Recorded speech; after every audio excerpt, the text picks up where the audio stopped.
Sa ibang balita, hinimok ni dating Foreign Affairs Secretary Albert de Rosario ang Administrasyong Duterte na gamitin na ang panalo ng Pilipinas sa Arbitral Tribunal bilang alas. Sa gitna po yan ang agresibong aktibidad ng China sa West Philippine Sea. Sagot naman ng Malacanang, hindi naman isinantabi ng Pangulo ang arbitral ruling.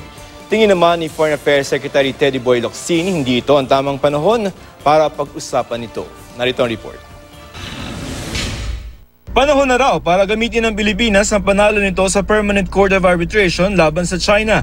Sabi ni dating Foreign Affairs Secretary Albert del Rosario, ito'y dahil mukhang inuulit ng China ang malawak at illegal na claim nito sa South China Sea. Napagdesisyonan na raw yan ng Arbitration Court at ang desisyon ay bahagi na ng international law.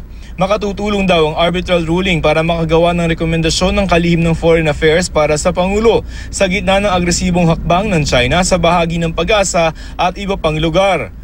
Taong 2016, nanalo ang Pilipinas laban sa China.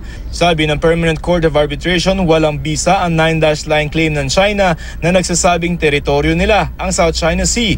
Sagot ng Malacanang, the fact alone that we invoked the arbitral ruling and asserted our sovereignty and right to the exclusive economic zone, that effectively removes it from the shelf, assuming that there was indeed shelving.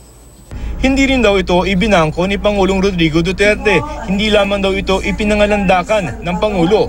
Dapat din daw respetuhin ng China ang panalo ng Pilipinas. We have a judgment which has a stamp of permanence. It cannot be taken away from us, and therefore they should respect it, although they do not believe in it. Sangayon naman daw ang palasyo sa sinabi ng China na dapat ay idaan sa negosasyon ang anumang gusot sa pagitan ng dalawang bansa tulad ng bilateral mechanism.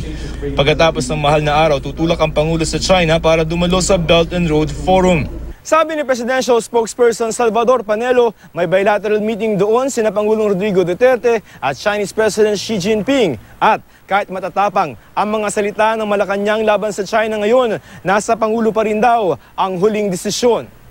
Yan ay kung sasabihin ng Pangulo na umalis ang China sa ating exclusive economic zone gamit ang arbitral ruling bilang basehan. And if they don't move away? Then we will